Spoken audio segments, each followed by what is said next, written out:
Selamat pagi Bapak Ibu dan saudara-saudara yang terkasih di dalam Tuhan. Kita kembali lagi bertemu di dalam kegiatan live streaming pelayanan dari Majelis Pendidikan Kristen Indonesia bidang Task Force Doa dan Konseling bersama juga dengan Bara Digital Ministry. Saudara, hari ini kita akan bersama-sama membahas satu topik tentang anak, yaitu tentang krisis-krisis pada anak. Tentu setiap kita pernah menjalani fase anak-anak dan mungkin kita juga sekarang sedang melayani anak-anak. Maka topik ini menjadi topik yang perlu kita diperlengkapi lebih lagi bagaimana dapat mendampingi anak-anak. Bersama dengan Bapak Sotar Sinaga, beliau adalah tim sekolah Kristen Ramah Anak dari Jaringan Peduli Anak Bangsa Nasional. Sebelum kita memulai kegiatan kita, mari kita memohon doa Tuhan memimpin kegiatan kita. Mari kita berdoa. Bapa kami dalam kerajaan surga, kami sungguh bersyukur ya Tuhan, kami boleh kembali bersama-sama belajar tentang satu hal yang Tuhan titipkan untuk kami boleh sama-sama menjadi pelayan-pelayan Tuhan yang peka kepada anak-anak yang Tuhan titipkan untuk dididik, untuk dilayani, dan untuk dijaga, dirawat. Tuhan, berikanlah hikmat dan bijaksana bagi pembicara kami yang akan menyampaikan materi tentang krisis-krisis pada anak. Kami juga serahkan ya Tuhan, siang hari ini ke dalam tangan Tuhan, kegiatan ini dari awal sampai akhirnya dalam pimpinan Tuhan. Di dalam nama Tuhan Yesus kami berdoa. Kepada Bapak Sotar Sinaga, saya persilahkan. Baik. Selamat pagi Bapak Ibu semua. Terima kasih Ibu Dian untuk pengantarnya dan juga doanya. Ya, Bapak Ibu, perkenalkan saya Sotar Sinaga. Saya dari tim Sekolah Kristen Ramah Anak JPAB Nasional, tadi sudah disampaikan. Dan hari ini saya mau berbagi mengenai krisis-krisis yang dihadapi oleh anak-anak. Oke. Jadi, kalau kita mulai dengan hal ini menjelang hari kemerdekaan, ya saya mau mengucapkan sebagai pengantar awal adalah selamat hari kemerdekaan. Semoga kita juga terus memperjuangkan kemerdekaan ya. Oke. Saya mau mulai dengan sebuah pengantar mengenai krisis gitu ya, atau krisis gitu. Kalau dicari, krisis atau krisis itu adalah kondisi yang tidak stabil gitu. Sebuah kondisi yang bisa dikatakan bahaya, kondisi yang kritikal, menentukan di antara pilihan. Nah, seperti tadi disampaikan juga bahwa tidak ada seorang pun yang bebas dari yang namanya krisis. Jadi ini adalah sebuah hal yang wajar, sebuah hal yang umum dihadapi oleh banyak orang, oleh semua orang. Nah, tetapi tentunya yang namanya krisis ini itu juga menjadi hal yang bisa berbeda-beda bagi tiap orang. Setidaknya kita bisa melihat bahwa ada beberapa krisis ya. Gitu. Kita bisa mengalami sendiri, merefleksikan sendiri ke dalam diri kita, pengalaman-pengalaman kita mengenai krisis ini. Gitu. Bagaimana kita melalui itu semasa kita masih anak-anak, atau dikatakan developmental crisis. Gitu. Kalau waktu masih bayi, masih kecil, ya tentu sangat berjuang gimana caranya untuk bisa mulai berjalan misalnya. Ya. Gimana mulai berjalan, bagaimana ingin mendapatkan sesuatu gitu ya. Jadi fase ini merupakan fase yang umum. Kita semua pasti mengalami masa-masa perkembangan ini. Kalau di dalam teorinya psikologi Erik Erikson gitu, ada krisis-krisis yang dihadapi gitu ya. Ada pilihan yang dihadapi. Menjadi individu yang mungkin industrialis yang produktif atau menjadi individu yang mungkin tidak demikian gitu ya. Jadi fase yang namanya krisis ini sebagai bagian dari tumbuh kembang itu adalah fase yang umum dihadapi oleh semuanya. Nah, yang kedua ada juga krisis yang membentuk identitas diri kita atau eksistensial krisis. Nah, ini biasanya ketika sudah mulai menyadari makna dirinya. saya memilih pekerjaan saya sekarang ini, saya berada di tengah keluarga saya berada di tengah masyarakat ini sebagai apa ya, gitu. Siapa saya ya, gitu. Saya dihormati atau tidak, gitu. Atau misalnya apa yang bisa saya berikan buat lingkungan sekitar saya, gitu ya. Jadi krisis ini merupakan sebuah pertanyaan yang diajukan oleh dirinya sendiri, gitu. Bagi anak-anak, fase ini tentu juga ada, gitu. Kenapa ya papa dan mama pergi? Mungkin waktunya papa dan mama kurang, gitu. Kenapa ya aku harus mengalah sama adik, gitu ya. Kalau misalnya ada yang lebih dari satu kakak beradik, gitu ya. Mungkin pertanyaan-pertanyaan ini juga ada sebenarnya, namun tidak terlontarkan atau tidak terungkap oleh si anak, gitu. Lalu yang ketiga ada yang namanya situational crisis, gitu. Yang tidak diharapkan, yang di luar kendali, gitu. Kita sendiri juga mengalami misalnya, ya. Kalau situasi bencana, nggak ada satupun yang bisa memprediksi. Tidak ada satupun yang bisa menduga, oh bahwa ini akan terjadi. Jadi yang namanya situasi tidak diharapkan ini di luar kendali. Ini muncul. Situasi ini tidak bisa kita kontrol. Kalau yang krisis identitas, itu muncul dari dalam diri sendiri. Gitu. Kalau developmental, itu memang sebuah proses yang alami. Gitu. Kalau yang situasional ini merupakan sebuah proses yang muncul di luar kendali, yang seringkali tidak diharapkan. Gitu ya. Oke, jadi kalau dilihat, kurang lebih kita bisa mengelompokkan krisis itu seperti ini. Ya. Ini berlaku buat anak-anak, mungkin berlaku juga buat kita. Ya. Jadi kalau developmental sumber krisisnya apa? Itu proses alami memang masa perkembangannya anak-anak. Masuk usia sekolah, ya dia mengalami fase itu. Masuk usia remaja, dia mengalami juga. Gitu. Kalau eksistensial munculnya hasil refleksi pribadi. Gitu. Di saat dia dengan dirinya sendiri. Gitu. Dan situasional itu yang tadi yang saya katakan di luar dirinya. Nah, apa akibat dari krisis ini? Gitu ya. Ini juga perlu kita pahami. Karena tidak berarti bahwa yang namanya krisis itu juga berdampak selalu buruk, selalu negatif. Karena kalau kita bicara krisis tadi kan dikatakan itu adalah titik balik, titik penentuan. Gitu. Bisa jadi krisis ini memang punya dampak-dampak yang buruk jika masa-masa sulit ini tidak berhasil dilampaui.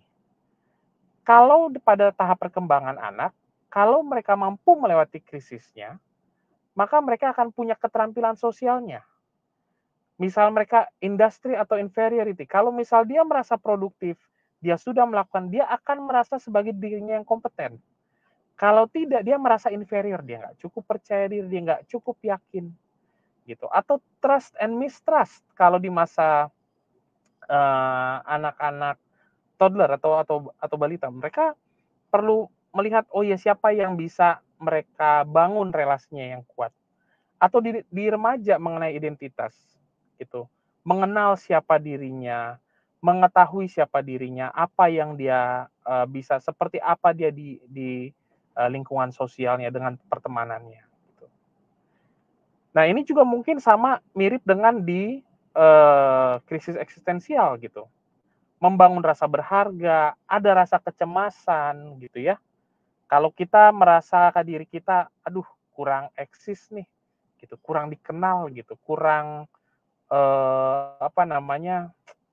kurang di notice oleh orang misalnya, mungkin itu bisa mempengaruhi juga gitu. Tetapi kalau kita bisa melalui pemaknaan itu dengan baik, maka kita akan bisa punya kekuatan untuk mengatasi tantangan. Oh ya, ada problem. Oh ya, saya sepertinya kemarin bisa mengatasinya dan saya akan bisa melalui. Saya meyakininya gitu. Nah, yang eksistensial ini juga penting sekali dengan yang namanya kondisi spiritual gitu. Kita penting sekali untuk mengingat kembali kepada pencipta kita. Oh iya, saya anak Tuhan. Oh iya, saya ciptaan yang berharga. Gitu ya. Lalu yang namanya krisis situasional, dampaknya apa?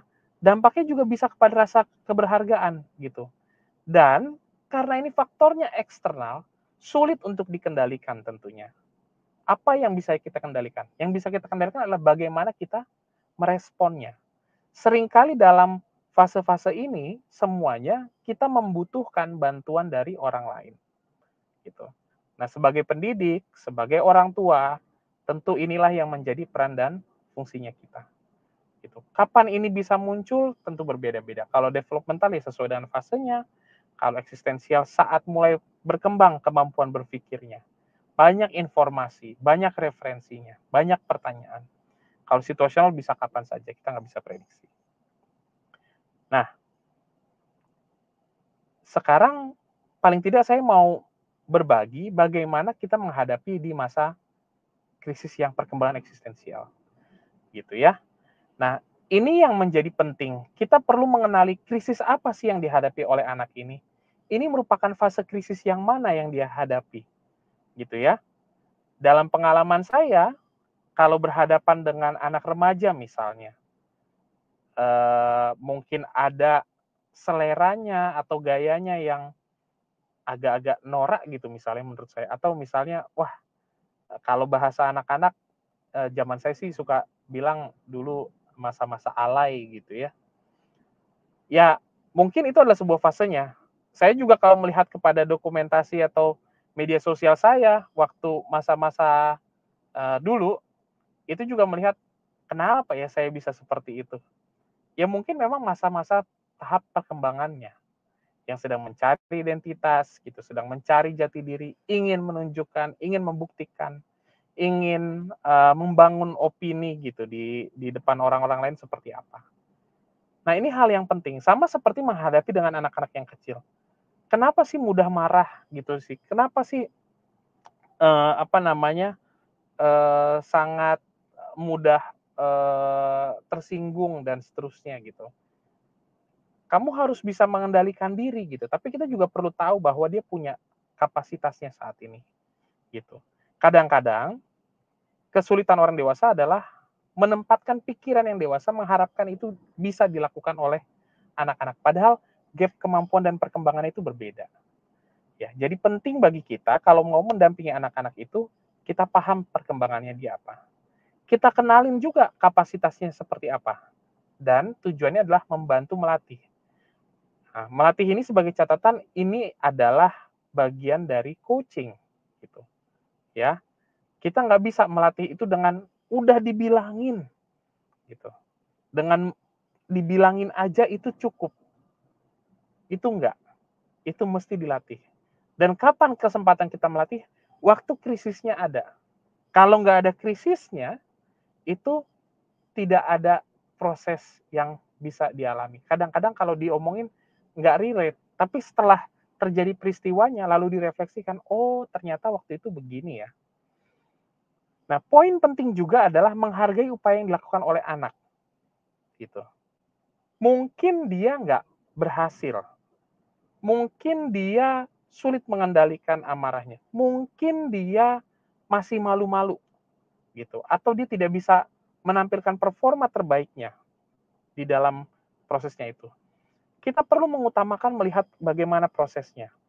Dia sudah melakukan upayanya, dia sudah mengerjakan bagiannya, dan itu yang kita apresiasi. Kalau terjadi kegagalan, kita lihat itu sebagai bagian proses belajar. Oke, ini belum berhasil ya. Apa ya yang bisa kita lakukan berikutnya? Oke, menurut kamu kenapa? Gitu. Apa yang bisa ditingkatkan? Apa yang baik? Bukan hanya melihat apa yang harus ditingkatkan, tapi juga melihat apa yang baik. Gitu. Oh, kamu nggak berhasil karena kamu tuh kurang latihan, karena kamu kurang maksimal. Kamu harusnya kritik-kritik yang seperti itu kadang-kadang tidak tepat, ya, atau kurang tepat. Kita perlu melihat, oke, sudahkah dia merasa melakukan yang terbaik? Pertanyaan refleksinya dibangun, gitu. Dan kita juga perlu memberikan ruang dan waktu kepada anak. Namanya fase perkembangan. Kalau yang namanya fase perkembangan, kita nggak bisa paksakan lebih cepat. Kadang-kadang kalau misalnya kumpul gitu ya, keluarga saya juga pernah mendengar ada doa harapan, iya selamat ulang tahun, semoga cepat gede gitu. Nggak mungkin bisa lebih cepat gede, memang Tuhan sudah mengatur sedemikian rupa waktu pertumbuhannya seperti itu. Jadi prosesnya memang takes time, ya, tidak bisa dipaksakan. Nah, satu sorotan yang saya mau angkat juga di pagi hari ini adalah mengenai krisis situasional. Ini adalah sebuah situasi yang tidak ada satu orang pun yang mengharapkan, ya. Kalau yang namanya bencana tentu nggak bisa prediksi. Tapi mari kita lihat sedikit. Saya mau menggugah itu bahwa ini adalah data yang menunjukkan begitu banyaknya kekerasan yang terjadi di Indonesia. Data ini data dari Kementerian Pemberdayaan Perempuan dan Perlindungan Anak. Dari tahun 2020 sampai 2022 itu berdasarkan laporan, ingat, karena berdasarkan laporan artinya inilah yang dilaporkan. Yang tidak dilaporkan mungkin lebih banyak lagi daripada jumlah ini tentunya. Gitu ya. Anak yang mengalami kekerasan itu sangat tinggi di Indonesia. Dan bentuk-bentuk kekerasannya berbagai macam. Nah, mungkin dalam pengalaman Bapak Ibu sekalian, teman-teman sekalian, ada berhadapan dengan anak-anak dalam situasi-situasi sulit seperti ini. Gitu ya. Anak-anak itu mungkin tidak mengalami langsung perilaku kekerasan. Tapi menyaksikan kekerasan pun itu juga merupakan sebuah bentuk kekerasan. Ya. Baru beberapa hari yang lalu gitu di minggu ini viral mengenai kekerasan dalam rumah tangga yang dilakukan oleh seseorang bapak kepada istri dan anaknya. Itu sungguh memprihatinkan. Nah, ini peranan kita Bapak Ibu untuk bisa melakukan pencegahan, untuk membangun penyadaran sebesar-besarnya bahwa hal ini harus kita cegah. Dan kalaupun ini terjadi, kita juga mesti punya bekal bagaimana kita bisa meresponnya.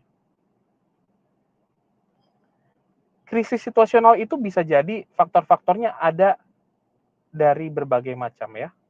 Mungkin ada faktor dari dalam diri anak. Artinya, faktor dari dalam diri itu adalah sebuah kondisi yang sudah terberi gitu. Anak memang sudah terlahir dengan kondisi tertentu, dengan penampilan fisiknya, dengan keterbatasannya, gitu ya. Kalau tadi yang namanya fase perkembangan itu memang sebuah proses, dalam hal ini yang namanya faktor dalam diri, ini bisa menimbulkan resiko-resiko yang lebih besar lagi buat mereka. Faktor yang lain juga adalah faktor keluarga. Itu bisa orang tua, bisa orang terdekat, ya. Mereka yang punya akses kepada anak itu juga punya potensi besar melakukan kekerasan terhadap anak. Datanya menunjukkan bahwa pelaku-pelaku kekerasan itu adalah orang-orang terdekat, bukan orang yang jauh. Gitu. Kalau mungkin dulu dikatakan atau sering dibilang jangan percaya sama orang asing, jangan mau, ya itu ada benarnya. Tetapi ternyata yang menjadi pelaku kekerasan terhadap anak paling banyak itu adalah orang-orang terdekat, termasuk keluarga sendiri. Yang sekarang juga menjadi sorotan adalah faktor lingkungan sosial. Datanya juga menunjukkan bahwa pelaku kekerasan, bullying sesama anak itu selama beberapa waktu terakhir datanya menunjukkan peningkatan. Ada dua kemungkinan bahwa memang kasus itu meningkat, atau memang orang sudah semakin sadar bahwa yang namanya bercandaan atau bullying itu adalah sebuah hal yang serius, sehingga semakin banyak laporan. Nah, ini adalah hal yang perlu kita juga cegah dan tangani. Pelibatan anak-anak, pelibatan siswa, itu adalah bagian yang penting dalam hal ini, dengan membangun kesadaran. Kita perlu membangun budaya yang ramah anak, budaya yang melibatkan anak-anak dalam mengambil keputusan, supaya mereka juga berperan dalam menyelesaikan permasalahannya. Terkadang anak-anak merasa bahwa semua masalah itu yang bisa menyelesaikan adalah orang dewasa. Padahal anak-anak juga punya peranan. Nah, ketiga faktor ini yang bisa menjadi sumber krisis itu juga bertambah semakin kompleks sekarang dengan yang namanya teknologi digital, Bapak Ibu. Ya, saya pikir kita semua tahu gitu. Krisis yang dihadapi oleh anak-anak termasuk dalam masa perkembangannya, bagaimana anak-anak tidak kecanduan dengan gadget. Repotnya di situ biasanya. Orang tua merasa itu masalah, sementara anak-anak senang dengan gadgetnya. Gitu. Itu adalah juga sebuah krisis. Krisis bagaimana dia harus membatasi dirinya untuk tidak menjadi kecanduan dengan gadget, untuk dia punya batasan, untuk dia tahu apa yang boleh dia akses di dunia digital, apa yang tidak boleh. Karena kalau itu sampai terjadi, resikonya, bahayanya akan semakin besar. Nah, faktor perkembangan teknologi ini juga menjadi sumber krisis kita. Tapi saat bersamaan, krisis ini juga adalah sebuah kesempatan. Karena kalau dia bisa memanfaatkan teknologi digitalnya, dia juga akan punya kemampuan yang baik juga. Jadi kalau kita melihat kembali sama-sama di sini mengenai sumber-sumber krisis gitu ya, yang namanya sumber-sumber permasalahan, itu bisa jadi atau itu berasal dari lingkungan-lingkungan terdekatnya. Satu tambahan saya adalah bahwa yang namanya perkembangan teknologi ini harus makin kita sadari sebagai sebuah kesempatan sekaligus sebagai sebuah risiko. Ya. Nah, seandainya Bapak Ibu sudah mendampingi dan menemukan anak yang berada dalam situasi krisis, saya mau membagikan bahwa ada setidaknya saya nyebutnya dengan 5 C's, ya, 5 C untuk mendampingi anak yang menjadi korban dari situasi krisis situasional itu, ya. Krisis situasional bisa jadi juga berasal dari keluarga, misalnya anak korban perceraian, gitu. Bukan dia yang memutuskan untuk keluarga ini mau berpisah atau tidak, sehingga bisa dikatakan dia sebagai korban. Menjadi korban itu berarti dia tidak punya daya akan situasi-situasi yang terjadi. Nah, ketika ini terjadi, ketika anak-anak menghadapi ini atau mereka terbuka menyampaikan sesuatu hal ini kepada Bapak Ibu semua, ini yang bisa Bapak Ibu lakukan. Yang pertama itu C-nya adalah check up. Ya, cek, periksa, kenali kondisinya dia, bagaimana secara fisik, mental, emosional, spiritualnya si anak-anak. Gitu ya.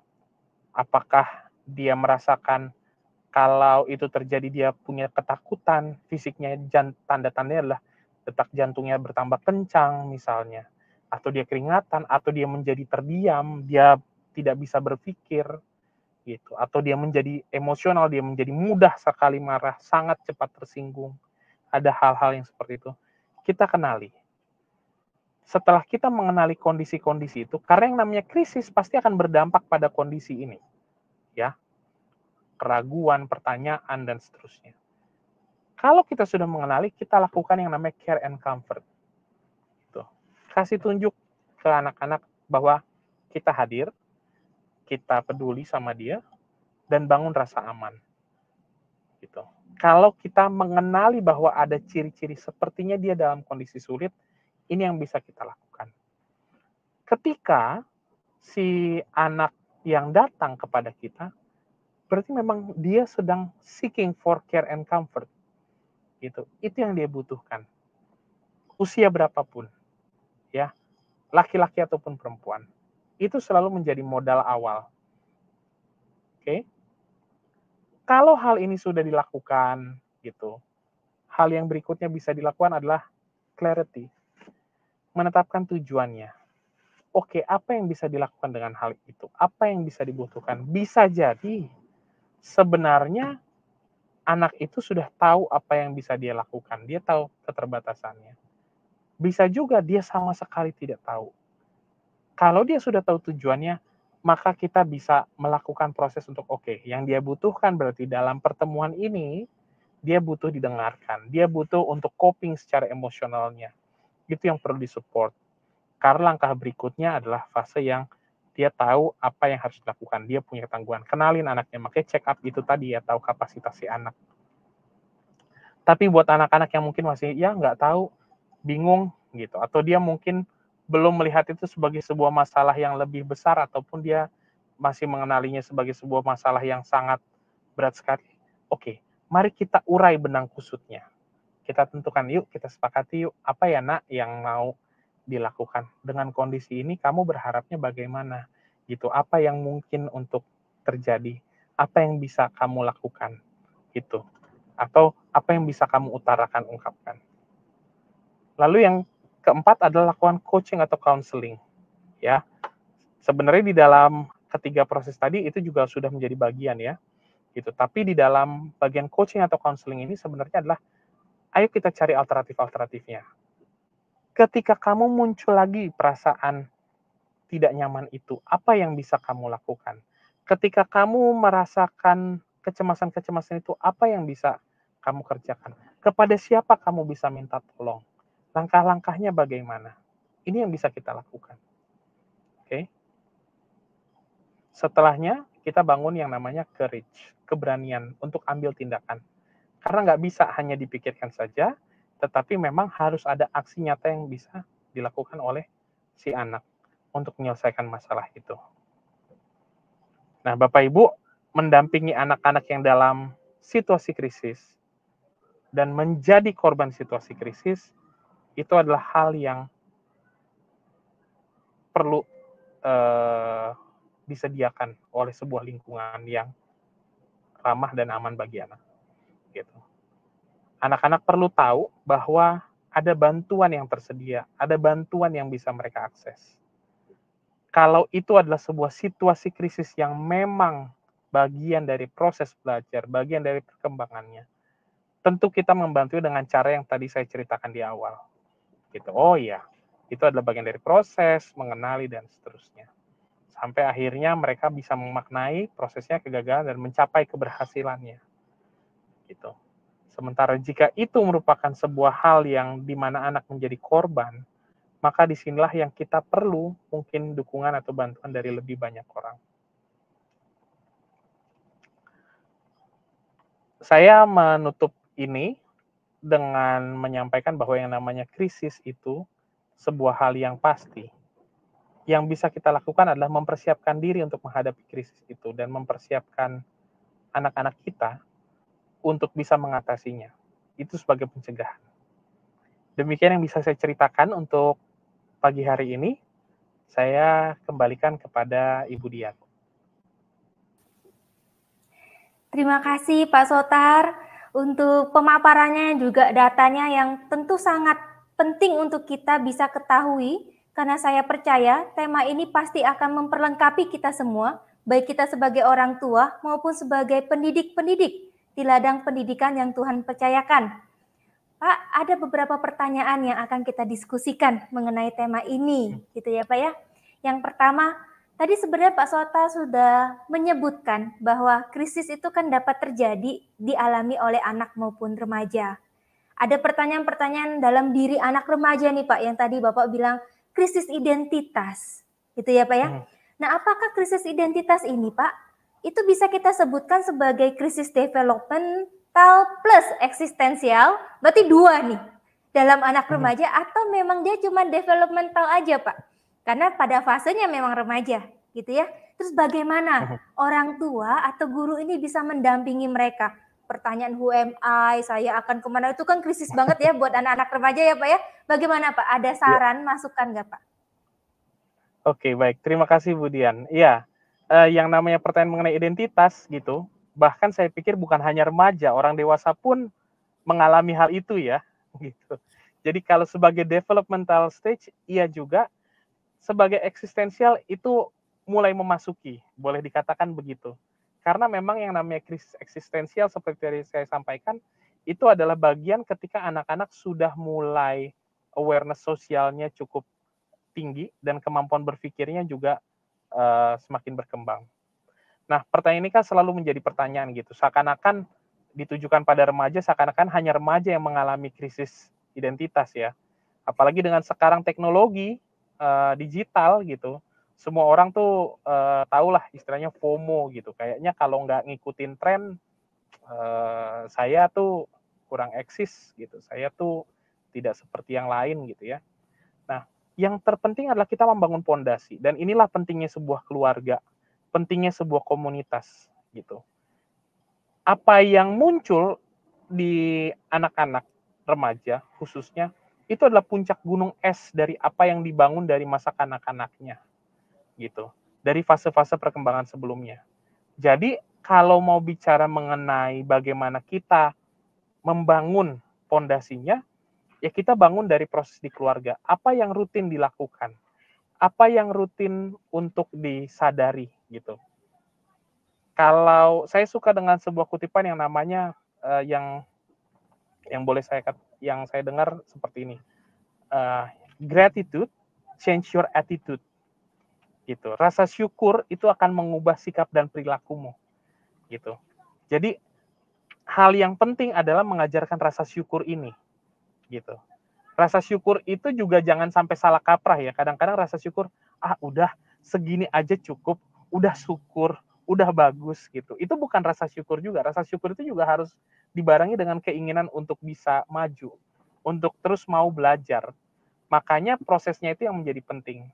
Nah, di dalam fase ini, menemukan antara batasan challenge-nya dengan anak-anak, menemukan keberhasilan-keberhasilan kecil, itu yang menjadi penting, itu yang akan menjadi modal. Jadi perannya pendidik, perannya orang tua adalah di tengah krisis-krisis itu juga menemukan apa yang menjadi keunikan yang bisa dihargai, yang bisa diapresiasi. Dan itu harus dengan tulus, gitu loh, bukan cari-cari. Jadi saya pikir itu ya, kalau kita bicara mengenai membangun identitas who am I di anak-anak remaja, ya di fase refleksi itulah menemukan keberhasilan. Karena kita sebenarnya dibangun dari hal-hal kecil. Mungkin itu ya, Bu Dian. Semoga menjawab. Iya. Wah, saya diingatkan lagi nih, berarti memang krisis identitas bukan cuma perkara remaja ya, Pak? Perkara kita semua ya. Mau Kita ibu semua. rumah tangga, mau parubaya, Oh, kita akan mengalami namanya krisis identitas ya. Jadi bukan hanya orang tua, guru, berarti komunitas, rekan-rekan di mana kita juga bergaul, itu juga ternyata bisa menjadi salah satu faktor yang membantu juga ya waktu krisis itu sedang kita alami. Seperti itu Pak ya, dari hal-hal yang betul. kecil ya. Betul, Oke. mereka bisa menjadi faktor yang membantu, bisa juga menjadi faktor yang memunculkan bahkan. Gitu, apalagi dengan sekarang teknologi digital itu. Jadi makanya penting sekali untuk kita memilih dengan komunitas mana kita akan bergabung, dengan kelompok-kelompok mana kita meluangkan waktu bersama. Itu juga yang penting diajarkan kepada anak-anak. Wah, iya. Wah, seru sekali nih. Pak, kalau misalnya ada pertanyaan seperti ini, jikalau ada anak didik yang kerap kali berkata dia merasa nggak dimengerti oleh orang tuanya selalu nggak ngerti dirinya gitu ya. Ini kan berarti anaknya sedang mengalami krisis ya Pak ya, bisa dibilang ya. Tapi waktu di cross check sama gurunya mendapati bahwa orang tuanya ini berkata, dia sudah memberikan nih apa yang dibutuhkan oleh anaknya. Bahkan bukan cuma finansial kok Bu, kami sudah memberikan waktu, perhatian, istri saya ini sudah berhenti bekerja gitu ya, stay at home buat anak. Tapi anak kami terus-menerus merasa tidak dimengerti. Nah, bagaimana kondisi kita sebagai pendidik ketika menghadapi kondisi kayak gini? Ini mungkin guru BK ya Pak ya, bagaimana nih untuk menghadapi hal-hal kondisi permasalahan di keluarga seperti itu? Iya, ini bisa praktekin yang 5C itu Bu, yang tadi saya bilang, check up kondisinya. Apa sih dasar-dasarnya dia mengatakan bahwa saya tidak ada yang mengerti dan seterusnya. Kapan itu muncul ya? Coba kenali polanya. Mungkin itu muncul ketika dia memiliki kegagalan misalnya. Sehingga dia ngerasa, orang tuh nggak ngerti, ini tuh susah banget loh. Gitu. Begini tuh susah banget. Dan dia ngerasa sendirian menghadapi kegagalan itu. Tentu ada triggernya pasti sebelum dia mengatakan bahwa tidak ada yang mengerti dia. Gitu. Apakah itu muncul setiap saat? Apakah itu dari waktu ke waktu semakin besar atau tidak? Gitu. Jangan-jangan sesuatu itu semakin besar karena yang anak-anak itu lihat dalam hidupnya, dia melihat satu permasalahan tapi dia zoom, dia taruh ke depan matanya sehingga dia tidak bisa melihat hal yang lain, gitu. Masalahnya jadi besar gitu ya Pak ya? Masalahnya jadi besar gitu, karena memang ya anak-anak khususnya memang berpikirnya egosentris ya, melihat dunia itu bahwa dia adalah pusatnya, gitu. Bahwa dia adalah pusatnya, egosentris, bukan egois, tapi memang dia melihat, oh ya dia mengukur bahwa itu adalah dia. Sama seperti kalau saya pengalaman dengan anak saya, dia mengekspresikan rasa sayang dengan saya dengan memberikan saya permen. Karena dia suka dengan permen. Jadi dia berpikir bahwa kalau saya kasih yang saya suka, maka papa saya juga akan senang dengan hal itu. Gitu. Sehingga mereka berpikir seperti itu, gitu. Belum lagi makanya saya bilang faktor digital itu sangat banyak karena kita dibanjiri begitu banyak informasi, begitu banyak referensi. Kalau kita ibaratnya pergi ke restoran, kalau cuma satu resto, satu menu, kita cepat milih ya. Tapi kalau banyak pilihan suka bingung. Nah, kalau kita pakai dengan 5C itu check up kondisinya, kemudian kita kasih care and comfort, oke. Lalu kita set clarity. Oke, yang kamu mau harapkan sampai sejauh mana? Kapan kamu mengatakan bahwa orang tuamu atau orang lain mengerti kamu? Kapan kamu katakan mereka tidak? Gitu. Bangun kembali pertanyaan kepada mereka sendiri untuk mengecek belief sistemnya. Gitu. Setelah itu baru kita bisa melakukan coaching dan kemudian bangun courage. Apa yang bisa kamu lakukan? Makanya tadi saya katakan gratitude change your attitude. What are you grateful for? Itu hal yang penting. Gitu. Apa yang membuat kamu mengatakan bahwa itu cukup? Karena kalau misalnya tidak ada batasannya, maka itu bottomless. Berapapun berkat, berapapun perhatian, sumber daya yang dikerahkan untuk itu kayaknya tidak akan memenuhi. Gitu. Jadi di situ kembali lagi yang terpenting adalah membangun proses itu, clarity-nya gitu. Ya. Terkoneksi kembali, karena kita nggak bisa kalau tidak terkoneksi dengan siapapun, nggak ada satupun yang bisa berdiri sendiri, gitu. Tinggal pilihannya nanti dia connect-nya sama siapa. Yang bahaya adalah kalau dia connect dengan pihak asing, dengan orang lain yang tidak dia sungguh-sungguh kenal, tapi hanya memberikan kepuasan sesuai dengan yang dia inginkan. Sekarang aja orang bisa kalau curhat lewat AI ya, ada tuh yang terjadi. Sehingga orang yang ingin dapatkan adalah pokoknya hanya ingin mendengarkan apa yang ingin dia dengar. Dan itu yang justru menjadi sebuah bahaya. Semuanya hanya ingin feeding ego dirinya sendiri. Jadi saya pikir terapkan 5C itu mungkin. Kalau misalnya di dalam prosesnya ada perbedaan gap, berarti ada gap antara perspektif anak dengan apa yang orang tua lakukan. Find clarity, coaching, temukan batasnya, kemudian courage, mulai lakukan perubahannya. Wah, Bapak Ibu, kita mendapatkan panduan sekaligus dengan kasusnya ya, dan ini sangat menolong sekali membukakan wawasan. Bagaimana check up itu dan clarity itu memang harus text time ya Pak ya, kita harus memberikan waktu ya kepada anak dan juga pendampingan juga kepada keluarga ya, sehingga memang nggak ada gap gitu lagi ya Pak ya. Wah, ini memang Betul. Kita memberikan hati dan juga waktu kepada keluarga-keluarga yang Tuhan percayakan, yang memang Tuhan bawa nih. Tidak sengaja mereka datang gitu ya. Oke, Ya. Pak, mengenai ini pertanyaan terakhir, mengenai check up tadi, kan kayak penting banget nih si yang pertama check up. Ada nggak Pak screening yang dapat kita bisa lihat gitu ya waktu atau ciri-ciri seorang anak yang sedang mengalami krisis situasional? Itu kan krisis yang di luar kendali anak itu yang kita nggak pernah harapkan gitu, sehingga kita nih bisa punya kepekaan nih bahwa oh ini anak didik kita sedang berada dalam krisis. Oh keluarganya baik-baik ya, tapi krisis situasional, apalagi kekerasan ya, yang tadi Bapak bilang ya, kekerasan dapat terjadi di mana saja, di media sosial bahkan terjadi. Ada nggak Pak panduan supaya kita nih bisa lebih melihat peka dengan ciri-ciri tersebut? Oke, jadi hal pertama kalau kita mau observasi tentu adalah hal-hal yang terlihat. Itu adalah hal-hal yang fisiologis, ya. Kalau kita melihat dari pertama, adakah yang mudah dulu ya, tanda-tanda secara fisik. Apakah dia menyakiti diri sendiri, apakah dia ada luka, ataukah dia ada kondisi cedera yang penjelasannya tidak tepat, tidak masuk akal, kita perlu memeriksa, memastikannya kembali. Oh iya, ini kok jatuh gitu. Jatuh yang seperti apa dan di mana yang bisa sampai seperti itu, gitu. Ya, itu jatuh atau itu dipukul gitu. Jadi hal-hal seperti itu. Oh ini kebeset gitu, terbeset di mana? Kenapa? Itu terbeset atau sengaja digores gitu. Hal-hal seperti itu ya, self hurt. Jadi kita mengenali secara fisiologis itu dulu. Yang kedua, kita bisa mengenal dari perubahan perilaku gitu. Bagaimana yang ceria, yang menyapa jadi kurang hilang semangat gitu. Apakah ada masalah kesehatan atau ada masalah penampilannya dengan perawatan dirinya gitu yang terlihat berbeda gitu. Ya. Kemudian kalau dia menarik diri dari lingkungan sosialnya, itu juga sebenarnya merupakan sebuah tanda. Makanya pelibatan anak itu sangat penting sebenarnya. Karena kita bisa mendapatkan informasi mengenai anak, mungkin tidak langsung dari anak, tapi dari teman sebayanya.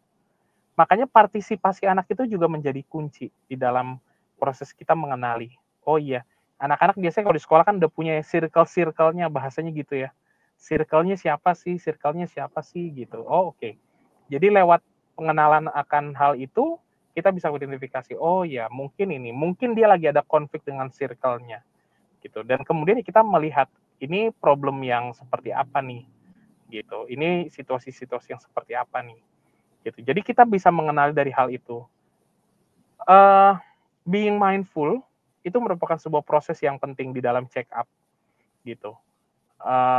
Coba untuk disconnect dulu dari apa namanya, dari aktivitas kesehariannya, memang fokus sama diri sendiri. Apa yang memunculkan, apa yang bisa membuat kita, membuat si anak itu menemukan sumber stresnya, apa yang bisa membuat anak itu menemukan ketenangannya. Jadi kita perlu melihat itu semua gitu. Jadi ya dari yang fisik sampai dengan kita mengecek bagaimana rutinitas ritmenya dia, bagaimana ada pola-pola tertentu yang mungkin itu muncul. Makanya melatih untuk mindful gitu ya, mungkin sama seperti kalau kita pagi renungan gitu, itu juga menjadi hal yang penting. Semakin kita latih itu, kita semakin mudah buat mengidentifikasi kondisi-kondisi anak juga gitu ya. Karena kita tentu punya familiar gitu dengan situasi-situasi tertentu. Jadi mungkin itu yang bisa menjadi bekal buat Bapak Ibu guru, orang dewasa untuk mengenali ada situasi tertentu dengan anak-anak apa enggak. Ya. Dan yang tidak kalah penting adalah bertanya. Gitu. Bertanya itu adalah hal yang penting. Teknik bertanyanya bagaimana gitu, lewat bercerita, itu nanti yang bisa menggali, membantu kita melakukan check up. Gitu Bu Dian. Wah, terima kasih sekali loh Pak Beni. Ini sungguh pemaparan dan juga panduan buat kita semua yang komplit lengkap gitu ya. Dan kita diajarkan sekali lagi bahwa caring dengan anak-anak, anak kita, anak didik kita itu penting untuk kita bisa menjadi bagian di dalam hidup mereka yang memberikan rasa aman dan juga perhatian yang memang mereka sedang butuhkan dalam kondisi-kondisi perkembangan mereka, eksistensial mereka maupun situasional mereka. Gitu ya Pak ya. Sekali lagi, terima kasih Pak Sotar untuk penjelasannya dan pemaparannya. Ini sungguh luar biasa. Dan kami sangat berterima kasih dan senang sekali hari ini kita bisa bersama-sama berdiskusi dan mendengarkan pemaparan Bapak. Sebelum kita akhiri kegiatan ini, mungkin ada 1-2 closing statement yang mau Bapak sampaikan. Kemudian kami meminta dengan kasih untuk Pak Sotar boleh menutup kita di dalam doa. Ya baik, terima kasih Bu Dian.